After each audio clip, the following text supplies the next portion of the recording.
Donc voilà, donc comme je l'indiquais donc en introduction tout à l'heure, effectivement, il y a, on fêtait en Argentine, il y a eu la célébration des 20 ans du soulèvement donc, populaire donc, en Argentine en décembre 2001, hein, donc, contre les politiques néolibérales et, toutes les conséquences qu'elles ont pu avoir, hein, donc notamment la fermeture d'entreprises, de milliers d'entreprises. Et donc, effectivement, dans ce pays où il y avait déjà une tradition, hein, de récupération d'entreprises de la part des travailleurs, même d'occupation, hein, puisqu'il y avait eu des mobilisations dans les années 60 où des syndicats avaient lancé des actions d'occupation des entreprises. Il y a eu, en 1964, à un moment donné, il y a eu plus de 5000 entreprises qui avaient été occupées. Bon, c'était pour revendiquer des droits, hein, des travailleurs, ce n'était pas pour récupérer la propriété de l'entreprise, mais dans les années 90, il y a eu des premières récupérations, mais le mouvement a vraiment pris une dimension importante à partir de 2001. Alors là, j'ai mis donc la définition un peu de l'entreprise récupérée, donc qui vient d'être adoptée récemment, parce qu'enfin, les entreprises récupérées par les travailleurs sont reconnues, je dirais, par l'État, et on leur donne plus ou moins un statut, ce qui va leur permettre de pouvoir disposer quand même de certaines aides publiques, ce qui n'était pas forcément le cas jusqu'alors, y compris pendant la pandémie, quand les entreprises classiques ou même les coopératives de travail plus classiques pouvaient en bénéficier. Donc, le statut d'entreprise récupérée, ça suppose qu'il y ait eu une activité antérieure, hein, évidemment, et donc il y a une définition. On entend par entreprise récupérée toute entreprise sous gestion de ses travailleurs et travailleuses, constituée en coopérative de travail et provenant d'une entreprise antérieure qui, pour faillite, démantèlement, abandon de l'entrepreneur ou autre cause, ont entraîné sa fermeture et sa reprise par des anciens travailleurs. Alors, effectivement, dans les années 2001-2003, on a beaucoup parlé des récupérations d'entreprises, y compris en France. On évoquait donc les luttes un peu qui étaient emblématiques, Brockman, Sanon, celles dans lesquelles il y avait des formations politiques, des militants politiques qui avaient des liens internationaux et qui popularisaient ces luttes. Et puis après, on n'a plus vraiment entendu parler. Enfin, ce mouvement n'a plus été très, très popularisé donc, en Europe et en France. Pour autant, il s'est poursuivi. Il s'est poursuivi, euh, comment, puisque, comme le montre le schéma, on a une progression constante, hein, de la récupération d'entreprise, avec deux étapes, c'est-à-dire la période 2001-2003, donc qui fait suite à la crise économique, et puis une progression très forte entre 2010 et 2013 qui fait suite donc à la crise de 2008-2009. Mais quoi qu'il en soit, donc c'est un processus régulier avec deux accélérations, hein. Et alors que donc avant la crise de 2001, il y avait moins de 20 entreprises. Enfin, il y avait 29 entreprises récupérées en 2000. On en est aujourd'hui à 417, hein. Bon, les chiffres doivent être confirmés, mais il y a eu donc une progression importante, y compris ce processus a pu traverser des crises, hein, notamment donc il y a eu toute la période de Macri où il a attaqué fortement donc les coopératives et notamment les entreprises récupérées en augmentant, multipliant par 4 ou 5 parfois le prix de l'énergie, hein, ce qui les a mis en difficulté. Et puis aussi avec la pandémie où il y a eu aussi quelques fermetures d'entreprises, mais y compris pendant la pandémie, il y a toujours des récupérations d'entreprises. Alors, ce mouvement, il se répartit un peu, je dirais pas équitablement dans tout le pays, comme le montre la carte, mais parce qu'il y a une concentration quand même de la population donc, euh, sur l'agglomération de Buenos Aires et d'une manière plus large dans la Pampa. Et donc, effectivement, ce secteur concentre plus d'entreprises, mais pour autant, c'est un phénomène national. Au niveau des secteurs d'activité, bon, autant en 2001-2003, c'était principalement la métallurgie et le textile et l'imprimerie qui concentraient donc la plupart des récupérations d'entreprises. Hein. La métallurgie, en 2001-2003, c'était pratiquement 50% des entreprises récupérées.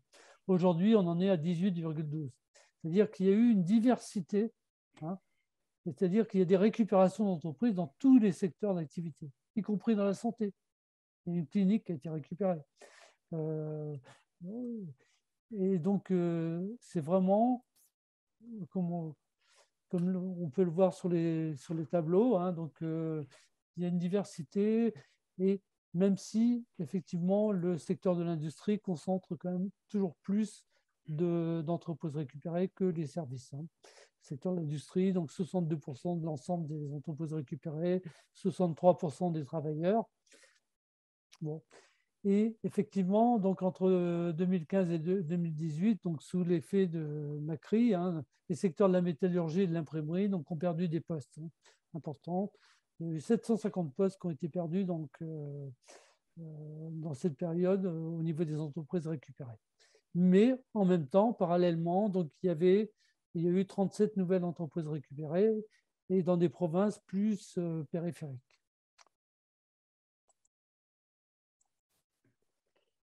Donc la résistance. Alors, ce processus, hein, de récupération d'entreprise, bon, ça n'a pas été juste qu'un feu de paille, hein, puisque donc, il perdure, hein, depuis 20 ans, et donc les récupérations continuent, y compris donc, ces expériences ont pu résister donc, aux attaques donc, sous la présidence de Macri.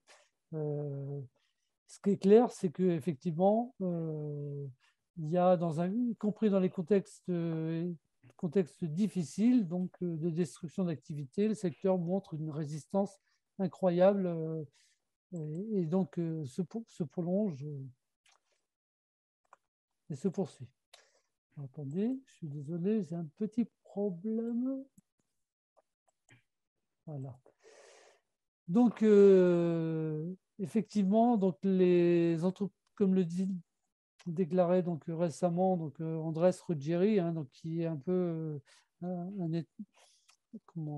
anthropologue, hein, donc, qui travaille depuis 25 ans donc, sur ce processus, hein, qui est le directeur du programme Faculté Abierta et qui a été un des fondateurs du réseau de l'économie des travailleurs. Donc, les entreprises récupérées ont été particulièrement affectées par la pandémie et le bilan est très inégal.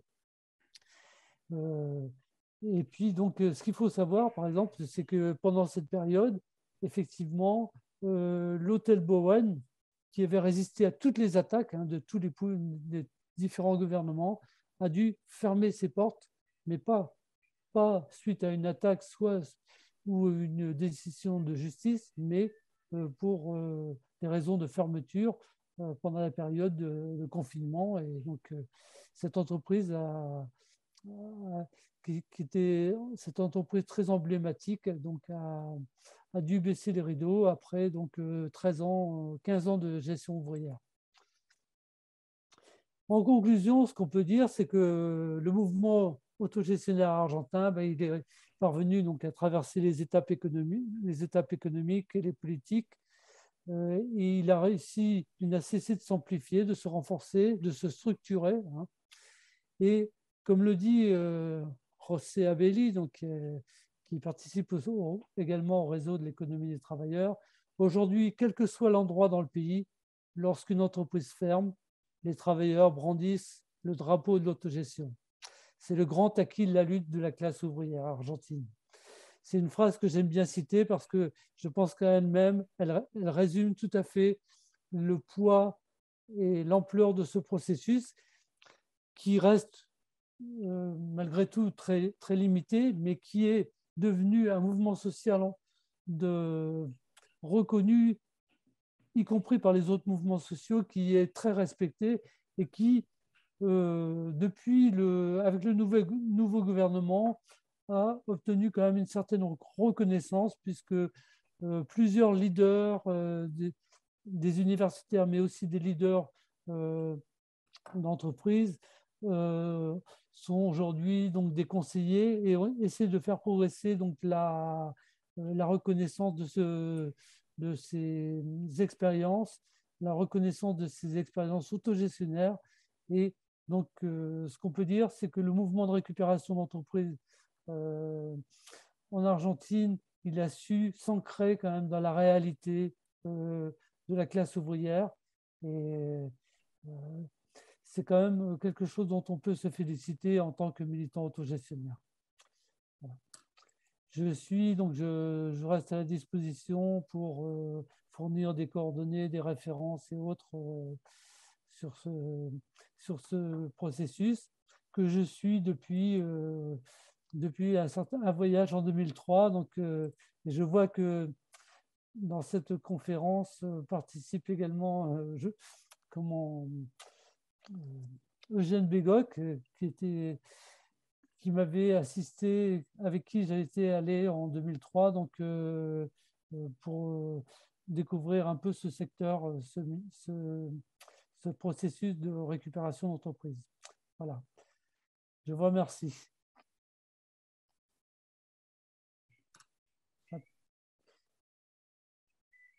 Ah ben, on a perdu du monde. Oui, non, juste un détail, c'était prévu jusqu'à 20h, voilà. Oui, d'accord. Il y en a qui ont pris ça pour le... Bon, enfin bref, l'expérience prouve qu'il ne faut pas que ça dure trop longtemps, quoi.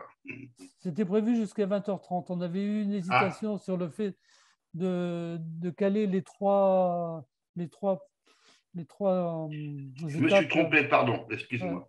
Je me suis trompé. Mais je pense qu'il est 20h03, donc on va plus ou moins respecter les délais. Effectivement, 2h30, c'est un peu long. Enfin, l'expérience, c'est au-delà de 2 heures, il y a des gens qui partent. Voilà. Est-ce que je ne sais pas s'il y a des réactions, s'il y a des questions, dernières demandes d'intervention, auquel cas on va arrêter là. Quoi qu'il en soit, bon, ce qu'on retient, c'est qu'il faut qu'on reste en relation à la fois avec RICOP, avec la COP des masques, avec Après-M et d'autres entreprises pour essayer de travailler en réseau et poursuivre la réflexion, parce que je pense que ce soir, ça a été quand même très riche au niveau des échanges. Et voilà, donc je ne sais pas si Edgar veut dire un mot de conclusion ou Patrick. Merci Richard, merci à tous, On reste en contact. Oui, d'accord. Henri, tu voulais faire Non, je veux dire que c'était absolument passionnant. Notre grande difficulté, c'est que on a une tendance à se parler entre gens connaissant plus ou moins, mais connaissant un peu le dossier, si j'ose dire. Et la grande difficulté, c'est qu'il faut élargir ça. Une fois que j'ai dit ça, je ne sais pas très bien comment, mais c'est une vraie question. Voilà. Très bien. Bon, ben, donc, merci Fatih, merci Edgar pour avoir répondu à notre invitation. Et puis, donc, effectivement, nous restons en contact, que ce soit au niveau du réseau international de l'économie des travailleurs et que ce soit donc dans la constitution d'un réseau français de l'économie des travailleurs pour confronter un peu les expériences. Voilà. Donc, bonsoir à tout le monde et puis à bientôt. Bonsoir, à bientôt. Au plaisir, je vous envoie les documents. Ok, merci. Merci.